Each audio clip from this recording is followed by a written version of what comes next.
하나님의 말씀 봅니다. 하나님의 말씀은 창세기 46장 28절에서 34절, 구약성경 74쪽입니다.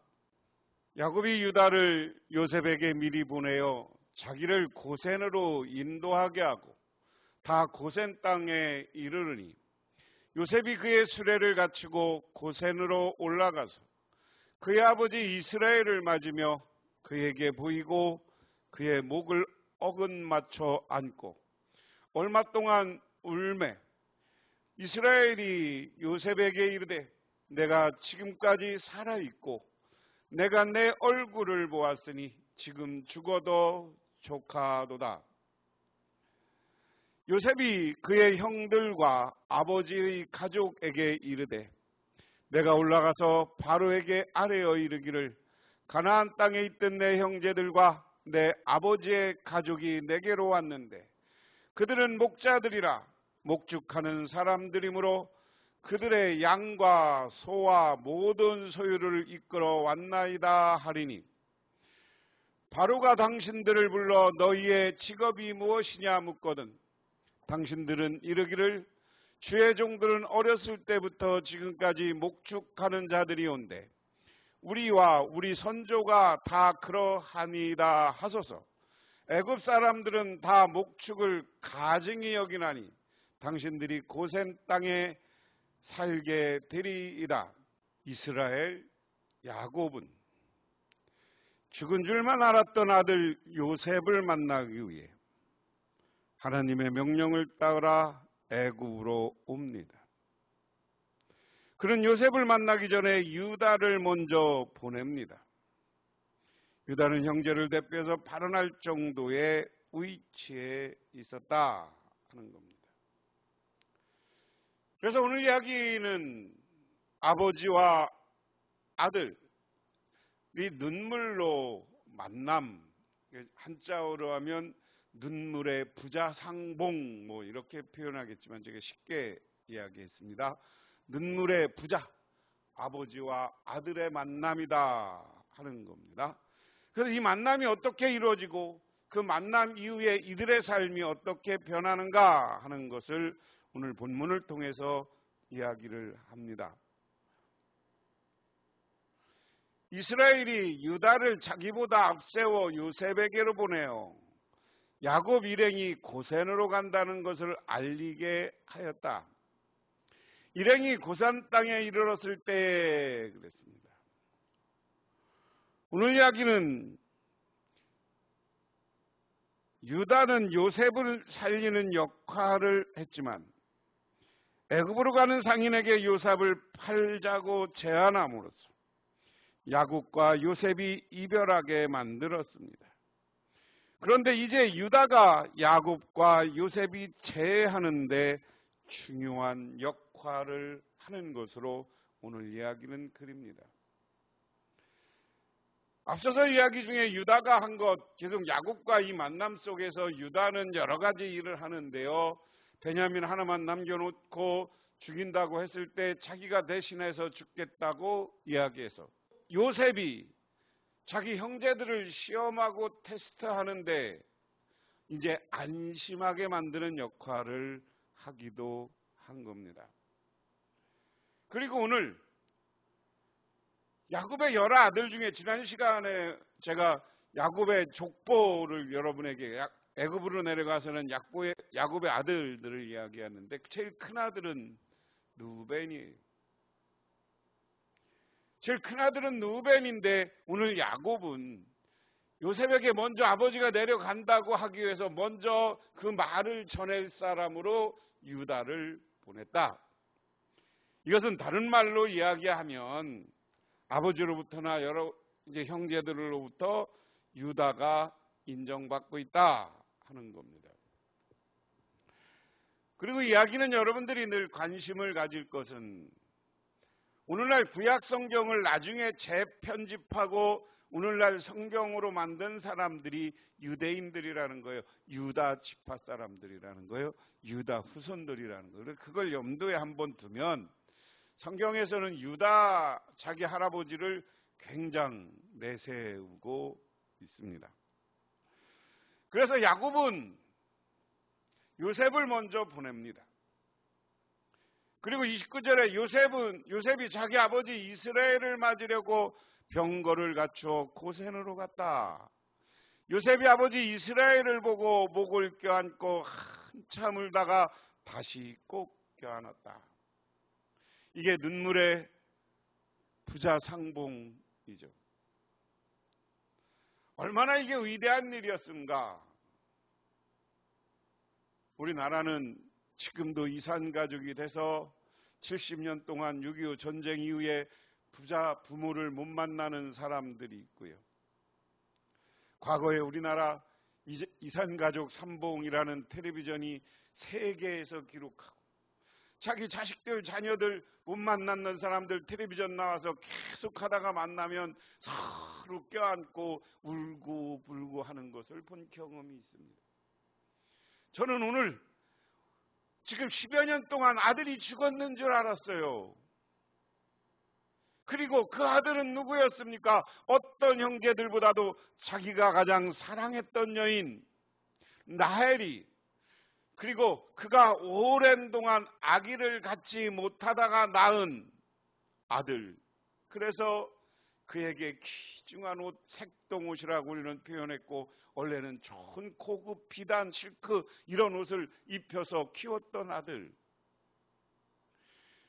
정말 애틋하고 사랑스러웠던 아들이 죽었는 줄 알았는데 다시 살아난 거예요. 그것에 대한 만남의 기쁨을 오늘 그렇게 표현합니다. 서로 개역성경엔 서로 어긋나서 껴안고, 오늘 말씀은 목을 껴안고 오늘은 그랬고요. 보면 요셉이 울다가 다시 아버지인가 아들인가 보고 다시 껴안고 울고, 울다가 내 아들인가 내 아버지인가 확인하고 다시 껴안고 오고, 그런 장면으로 오늘 29절은 상상해 보면 됩니다. 그러면서 30절에 이스라엘이 요셉에게 말하였다. 나는 이제 죽어도 여한이 없다. 내가 너희의 얼굴을 보다니 내가 여태까지 살아있구나. 이 말은, 다시 말은 바꾸면, 하나님이 나를 살려둔 것은 죽었는 줄 알았던 너를 다시 만나게 하는 하나님의 은혜요 축복이다라는 의미가 이 속에는 담겨져 있는 거예요. 이제는 잃어버렸던 아들, 내가 자식이 죽으면 우리는 가슴에 묻고 산다고, 그 아들을 가슴에 묻었었는데 그가 다시 살아났다고 그러고, 그 아들을 오늘 다시 만나는 기쁨, 그래 너 다시 봤으니까 이제 내가 저 하나님 나라로 가도 다 아쉬울 게 없다. 여한이 없다는 말을 많이 써요. 더 한이 없다. 한 맺힌 게 없다. 모든 게 풀리고 행복한 겁니다. 여러분, 이 말씀을 보면서 제가 하나 권면하고 싶은 것은, 우리 연세 드신 분들 자꾸만 연세 들어서 욕심에 빠지지 말고 모든 것을 비우고 여한이 없는 인생으로 만들기 위해서 인생을 잘 마무리하는 것, 그것도 중요하다 하는 겁니다. 그래서 요셉이 만나는 장면은 이렇게 되는 거고요. 그 다음에 가족을 위한 요셉의 계획, 그랬습니다. 요셉과 야곱이 만나는 장면을 이렇게 표현했고요. 이것도 수레를 타고 요셉이 와서 이렇게 형제들과 가족을 만나는 장면, 이렇게 묘사되고, 그래갖고 형제들이 둘러보고 그 아버지를 만나는 장면, 이렇게 울며 불며 만났는데 어디서 만났냐 하는 걸, 고센 땅이라는 것입니다. 여기가 홍해가 있고요. 여기는 이제 나일강입니다. 나일강이 이렇게 흘러서 세 줄기로 오는데, 여기가 비옥한 땅, 나일강의 삼각주, 그렇게 이야기합니다. 다 여기 사막을 이렇게 표현했고요. 고센 땅만 저렇게 좋은 녹색으로 표현했어요. 그래서 이건 가나안 땅에서 브엘세바를 거쳐서 나암셋, 여기 고센으로 오는 야곱의 여정을 이야기하는 거고, 이 항공지도가 이 그림을 가장 잘 설명하고 있습니다. 이쪽 이스라엘, 이쪽 북쪽 사해에서 이쪽은 좀 바닷가하고 파란색이에요. 여기는 좀 물질이 있고요. 이게 유대 광야하고 이쪽은 광야 사막입니다. 지금 여름 그림색을 잘 보시면 안 돼요. 여기는 유명한 넓은 사하라 사막이죠.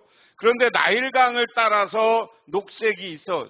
여기 호수가 하나 있고 나일강을 따라서 녹색이 있어요. 뭐 여기에만 식물이 자라고 비옥한 곳입니다. 그리고 여기가 나일강이 딱 가서 물이 흘러갖고 지중해로 물이 흐르면서 여기가 파랗게 표현됐는데 여기가 고센 지역이거든요. 사막이 아니라 가장 비옥하고 농사도 되고 초지도 있는 곳, 이렇게 좋은 땅이 고센이다, 이렇게 생각하면 됩니다. 이곳으로 요셉이 가족들을 데리고 왔어요. 그러면서 오늘 본문은 이제 요셉이 바로와 자기 가족들과 관계를 어떻게 할 것이냐 하는 거예요. 그러면서 오늘 가족을 위한 요셉의 계획 그랬습니다. 31절에 요셉이 자기의 형들과 아버지 집안 식구들에게 말하였다. 제가 이제 돌아가서 바로께 이렇게 말씀드리겠습니다. 가나안 땅에 살던 저희 형제들과 아버지 집안이 저를 만나보려고 왔습니다. 그들은 본래 목자이고 집짐승을 기르는 사람들인데 그들이 가지고 있는 양과 소와 모든 재산을 챙겨서 이리로 왔습니다. 이렇게 말씀드려 둘 터이니 바로께서 형님들을 부셔서 그대들의 생업이 무엇이요 하고 물으시거든 종들은 어렸을 때부터 줄곧 집짐승을 길러온 사람들입니다. 우리와 우리 조상들이 다 그러합니다 하고 대답하셔야 합니다. 그래야 형님들이 고센 땅에서 정착할 수 있습니다. 이집트 사람들은 목자라고 하면 생각할 것 없이 꺼리기 때문에 가까이 하지 않습니다 라고 이야기했습니다. 가족과 제외한 요셉은 그들에게 이유질행될 상황을 설명합니다. 야곱의 가족은 애굽의 터를 잡고 생활을 이어가야 하는 상황에 놓였습니다. 요셉이 애굽의 총리임으로 수월할 수 있지만 요셉에게 그들의 정착지를 결정할 권한은 없었습니다. 야곱의 가족이 요셉의 말한 대로 행한다면 애굽 땅에서 그들의 지위를 확보할 수 있습니다.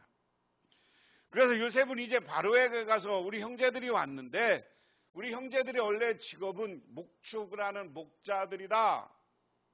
가축, 집짐승을 길러온 사람들이다. 그래서 그들이 저 가나안 땅에 갖고 있던 짐승, 양과 염소, 소 이런 것들을 다 가지고 이리 왔기 때문에 초지가 있는 저 고센 땅에서 살게 해야 됩니다. 그것도 섞여 사는 게 아니라 따로. 왜? 이집트 사람들은 정착해서 농사 짓는 사람들이기 때문에 이 유목민들을 별로 좋아하지 않은 거예요. 왜? 그 전에 문화에서 모든 전쟁의 시작은 뭐냐면 이 유목민들이 물문 교환으로 자기들이 얻는 곡식 이런 것을 얻다가 나중에 그게 안 되면 약탈하고 막 이러던 고대 문화가 있는 거예요. 그래 정착민들은 저 목축을 하는 사람들을 싫어해요. 늘 고대사의 전쟁은 그렇게 됐어요. 그렇게 얘기하십시오. 그러면 우리 가족만, 이 계획 속에서는 우리 가족만 나누어서 이곳에 정착해서 살 수 있기 때문이다. 요셉은 형제들을 위해서 좋은 땅에서 목축을 잘하면서 편안하게 살 수 있는 계획을 가지고 고센 땅을 미리 예비해놨다. 이것으로 보면 요셉은 대단한 사람입니다. 야곱과 요셉이 제의하는 과정에서 유다는 중요한 역할을 합니다. 그는 애굽 총리에게 베냐민을 억류하면 안 된다고 설득했고 이후에는 야곱이 애굽으로 내려올 때 먼저 와서 요셉에게 알렸습니다. 그는 요셉을 애굽에 파는 일을 주도해서 야곱과 요셉이 헤어지는 원인을 제공합니다. 그런데 이제는 야곱과 요셉이 만나는 과정에서 결정적인 역할을 합니다. 성서는 하나의 공동체가 헤어지는 것보다 연합하는 것에 지대한 관심을 갖습니다. 유다는 그 과정에서 중요한 역할을 합니다. 하나님의 백성으로서 우리는 생명을 해체하기보다 창조하고 회복하는 것에 관심을 가져야 합니다. 생명 회복에는 인간의 생명만이 아니라 자연 생명도 포함합니다. 하나님은 인간만이 아니라 온 세계를 창조하신 분이기 때문입니다. 요셉은 가족을 다시 만납니다. 야곱과 요셉은 기쁨의 눈물을 마음껏 흘렸습니다. 헤어졌던 가족을 다시 만나는 것보다 기쁜 일이 있을까요?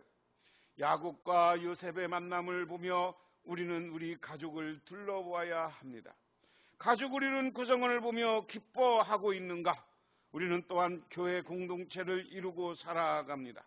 신앙 공동체 안에서 우리는 서로 형제 자매라고 합니다. 우리는 교회 공동체를 이루는 구성원들과 어떤 관계를 맺고 있는가?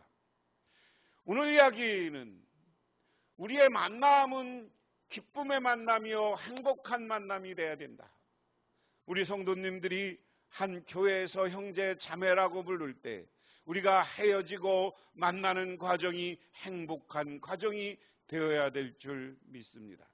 또 하나는 이렇게 행복한 것뿐만 아니라 우리가 정말로 우리 교우들에게 서로 덕을 끼치고 우리 교우들이 영원히 구원받고 하나님 나라 가는 일에 상처 주지 않고 서로 좋은 역할을 감당해서 우리가 아름다운 하나님 나라를 이 교회 안에 이루는 아름다운 사랑의 공동체를 만들어가기 위해서 우리 성도님들이 서로 노력하고 하나가 되시기를 주님의 이름으로 축원합니다.